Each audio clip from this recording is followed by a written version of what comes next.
Hey everybody, it's Phil Scherzula from Select Software Reviews, back with Whiteboard Wednesdays, and today we're talking about cost per applicant benchmarking data. I was actually looking for this information. I Google searched a million different things, nothing really came out. Shout out to Tom from Appcast for sending me their annual report that has so much information in it, and I just sort of got lost in it and wanted to pull out some of the more interesting pieces that I found. And let's first start off with the benchmark data here that I was personally searching for. So hiring funnel, cost per click, cost per application, cost per hire. The benchmark data that they have on a cost per click basis is 49 cents to 96 cents. That kind of gets you in between the 25th and 75th percentile. This data, of course, is all over the place. If you're looking for truck drivers, that's the highest. Nurses is really high. If you're in areas like New York City or Boston that have really low unemployment, it's going to be higher. All that data, if you want to get into it, is in that report. Cost per application, of course, there's an implied conversion rate here. It's $12 to $30.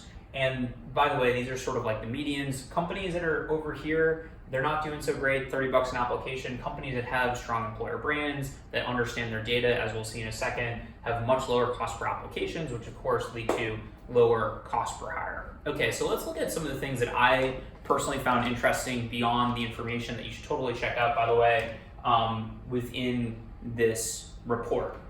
So one of the things is that as unemployment rate increases, your apply rate increases. There's a direct correlation here, and of course this harkens back to the day 10 years ago, 2008, 2009, unemployment was high, lots of people were applying for jobs, the bar was low to get talent, and of course, this is like the world of 2009 and the recession. This is the world that most of us live in today with 2 to 3% unemployment, depending on where you are in the country. Maybe it's as high as 4 or 5 in different places, but basically it's really hard to get people to apply. So how do you get them to apply? You got to look at the information. You got to look at your EVPs, of course, where you're getting people from. One of the really cool things in this report, though, is that the apply rate actually varies a lot by day of the week. So Mondays, super high reply rate, and it's sort of this like downward cascade to the weekend, and then it starts back over again Monday next week.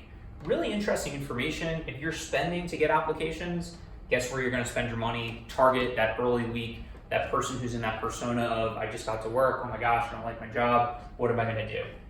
Okay, a couple other quick bullet points here. Mobile clicks is up 24% year over year. 24% is a lot. We all know mobile is growing, but that's a ton. What's even more interesting is that mobile applies are up almost double that. So more people are clicking on mobile job ads, but way more people are applying. That's a result of better mobile apply experience, people being more comfortable with it. A lot of this also is people applying without resumes for jobs where you don't need a resume. Okay, last thing here, probably not a big shocker. Apply rate is very correlated with your Glassdoor rating. Better rating means more people are applying for your jobs. Of course, this is why Indeed got into the reviews game. This is why companies are injecting stuff like community reviews into their job descriptions. Google for Jobs has tons of metadata around a company, including company reviews. So hopefully this provides some interesting benchmarking data, a lot of stuff to think about here, apply rate, consumer behavior, what does your consumer look like? Maybe your consumer is more Saturday, Sunday, probably your C-level executives, it's higher on Saturday and Sunday, right? Because they're busy during the week. Lots of different things to think about. Hopefully this is interesting to you. Phil Scherzula, Select Software Reviews, Whiteboard Wednesdays. Let me know what you think in the comments.